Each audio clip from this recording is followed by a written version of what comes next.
గౌరవనీయులు అన్న బోడజనార్దన్ అన్న గారికి, అట్లానే అన్న రూప్సింగ్ అన్న గారికి, లోకిని రాజు గారికి, కిషన్ నాయక్ గారికి, గుడిపల్లి రవి గారికి, మన కమ్మల తెగకు సంబంధించిన రామకృష్ణ గారికి, అట్లానే నక్కల తెగకు సంబంధించిన ప్రకాష్ అన్న గారికి, మత్తయ్య గారికి, అట్లనే వేదిక మీద ఉన్న నాయకులందరికీ పేరు పేరున హృదయపూర్వకంగా నమస్కారాలు. ఇవాళ ప్రపంచ మనం రమేష్ అన్న గారికి ప్రపంచ ఆదివాసీ దినోత్సవ సందర్భంగా ఆదివాసీ యుద్ధ వీరులైనటువంటి ఏకలవ్యుడు గారిని కావచ్చు, కుమ్రం భీమ్ గారిని కావచ్చు, ఠాను నాయక్ గారిని కావచ్చు, ఇంకా అనేక మంది వీరులు ఉన్నారు.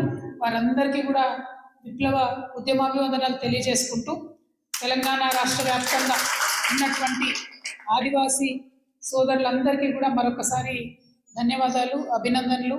ఈ ఆదివాసీ దినోత్సవం అనేటటువంటిది మన హక్కుల కోసం ఎన్నో ప్రాణాలు పోతే అప్పుడు వచ్చినటువంటి గుర్తింపు. ఈ గుర్తింపు కూడా కేంద్ర రాష్ట్ర ప్రభుత్వాలు ఇచ్చింది కాదు.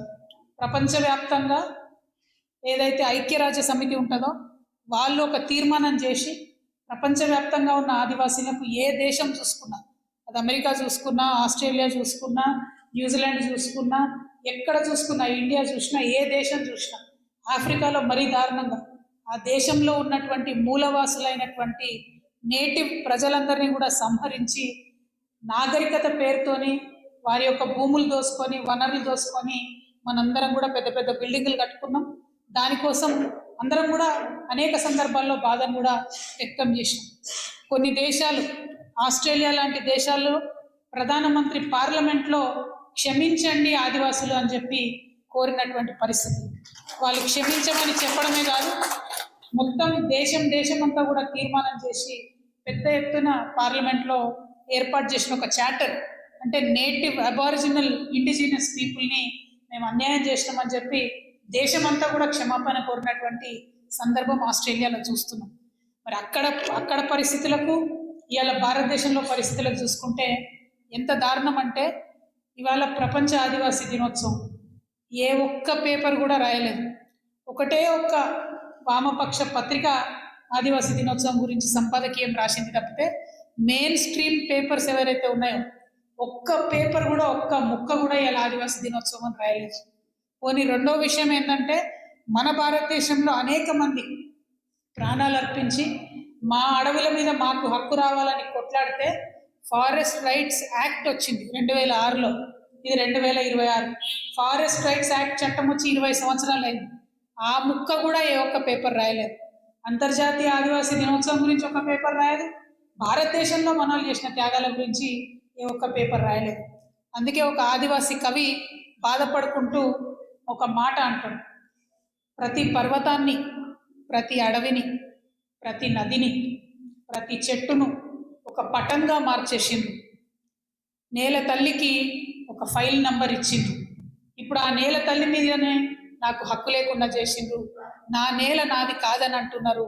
నేను ఇప్పుడు ఎవరి ఓడిలా నిద్రపోవాలి అని ఒక ఆదివాసీ కవి బాధపడతాడు. ఎంత దారుణం అంటే, అది విన్నాక అసలు ఒక 2 నిమిషాలు నాకు మనసున పట్టలేదు. అదే కవి ఒక మాట చెప్తాడు: చెట్టును చూసి ఎట్లా నిలబడాలో నేర్చుకున్నాం మేము, నదిని చూసి ఎట్లా ప్రవహించాలో నేర్చుకున్నాం మేము, భూమిని చూసి ఆ భూమితో పాటు కలిసిపోయి ఎట్లా బతకాలనో నేర్చుకున్నాం మేము. ఇవాళ భూమి మాది కాదంటున్నారు, మేము ఏడిపోవాలి అని బాధపడుతున్నాం. మనోజ్ ముర్ము అనేటటువంటి ఆ కవి రాసినటువంటి కవిత్వం పొద్దున్నే ఆ ఒకటే ఒక వామపక్ష పత్రిక రాస్తే ఆ పత్రికలోనే చదివినటువంటి ఆ కవిత గురించి నేను చెప్తా ఉన్నాను. దారుణమైన విషయం నిజంగా. ఇవాళ మన రాష్ట్రంలోనే మొన్నటికి మొన్న ఛత్తీస్గఢ్లో వేల కొద్ది ఆల్రెడీ ఇచ్చినటువంటి ఫారెస్ట్ రైట్స్ మొత్తం ఫారెస్ట్ డిపార్ట్మెంట్ నుంచి మాయమైపోయినాయి. పట్టాలు గిరిజనులకు ఇచ్చినాయి. ఏడిపోయినాయి అంటే ఎలకలెత్తకపోయినట్టున్నాయి. ఏం అర్థం కాని పరిస్థితి, ఘోరం. మణిపూర్ చూస్తున్నాం, రోజు రావణ కష్టంలాగా 2 తెగలకు కొట్లాట పెడుతున్నాం. అట్లా మీరు దేశవ్యాప్తంగా ఎక్కడన్నా చూడండి, అండమాన్ అండ్ నికోబార్ చూడండి, అక్కడ 81,000 కోట్లతోని కేంద్ర ప్రభుత్వం కొత్త ప్రాజెక్టు కడుతుంది. బుద్ధిజీవులు, ప్రజాస్వామ్యాన్ని కాంక్షించే వాళ్ళు కోర్టుకు పోయింది. అసలు అక్కడ ఆదివాసీల పర్మిషనే తీసుకోలేదు. మీరు ఇంతగానో ఎట్లా కడతారు, ఇక్కడ బిల్డింగ్లు ఎట్లా కడతారు, ఇంత పెద్ద పెద్ద ప్రాజెక్ట్ ఎట్లా కడతారని కోర్టుకు పోయింది. అంటే మన దేశంలో మన ప్రభుత్వం నుంచి మన ప్రజల్నే రక్షించుకోవాల్సినటువంటి పరిస్థితి ఇవాళ ఉండడం అన్నది నిజంగా చాలా బాధాకరం. బ్రిటిష్ వాళ్ళు ఉన్నప్పుడు ఏం చేశారంటే ఇండియాలో మనకి చరిత్ర ఖచ్చితంగా తెలియాలి, ఎస్పెషలీ మన టీఆర్ఎస్ సైనికులకు తెలియాలి. నిన్న మొన్ననే మనం ప్రతిజ్ఞ చేసి ఉన్నాం, ప్రతి ఒక్క తెగకు ప్రతి ఒక్కరికి న్యాయం చేస్తామని చెప్పి. బ్రిటిష్ వాళ్ళు భారతదేశాన్ని ఆక్యుపై చేసుకున్న తర్వాత భారతదేశంలో ఉన్నటువంటి అన్ని రకాల సంపదను కొల్లగొట్టడానికి వారు అనేక మార్గాలు వెతుకున్నారు. అటవీ సంపదను కూడా వాళ్ళు కొల్లగొట్టాలనుకున్నారు. అప్పటి వరకు మన భారతదేశంలో ఎట్లుండే, ఎవరైతే ప్లేన్ ఏరియాస్లో ఉన్నటువంటి వాళ్ళు ఉన్నారో వాళ్ళ రాజ్యాలలో వాళ్ళు ఉన్నారు, అడవులలో ఉన్నటువంటి వారి రాజ్యాలు వాళ్ళకు ఉన్నాయి, వారితోని వీళ్ళకి ఇద్దరు కూడా మంచి సత్సంబంధాలు ఉండేవి. దివులలో ఉన్న వారితో వాళ్ళ రాజ్యాలు వాళ్ళకు ఉండే, ఎవరికి వాళ్ళు ఇండిపెండెంట్గా బతికినాం. బ్రిటిష్ వాళ్ళు వచ్చినాక అడవిని కొల్లగొట్టాలి అంటే ఏం చేయాలి, ఒక చట్టం తీసుకొచ్చారు వాళ్ళు. ఏంటంటే భూమి మీద, నీటి మీద, అడవి మీద, అన్నిటి మీద కూడా ప్రభుత్వానికి హక్కు ఉంటుంది అని చెప్పి ఒక చట్టం తీసుకొచ్చి 1878 1878లో ఫారెస్ట్ రైట్స్ యాక్ట్ అని అప్పుడు తీసుకొచ్చింది ఫస్ట్ టైం వాళ్ళు. అంటే అసలు ఫారెస్ట్ మీద రైట్ ఉంటుంది ప్రభుత్వానికి అని చెప్పడానికి ఒక హక్కును తీసుకొచ్చి అని ఆదివాసులందరినీ కూడా ఇప్పుడు మీరు మా దగ్గరకు వచ్చి పట్టాలు తీసుకోవాలి, ఇప్పుడు అడవులకు పోవాలంటే మీరు మా దగ్గర పర్మిషన్ తీసుకోవాలి అని మొదలు పెడితే అనేక మంది విప్లవ వీరులు, అల్లూరి సీతారామరాజు కావచ్చు, కుమరం భీం కావచ్చు, జల్ జంగల్ జమీన్ మావి అని చెప్పి కొట్లాడి ఆ చట్టాలను విడిపించే ప్రయత్నం చేసింది. సాధ్యపడలే. ప్రభుత్వం వచ్చింది, ఇండిపెండెన్స్ వచ్చింది భారతదేశంలో. వచ్చినాక విచిత్రం ఏంటంటే ఆ పాత బ్రిటిష్ చట్టాలని మనం తీసేయాలి, కానీ ఇప్పటి వరకు కూడా మనం తీసేసుకోవాలి.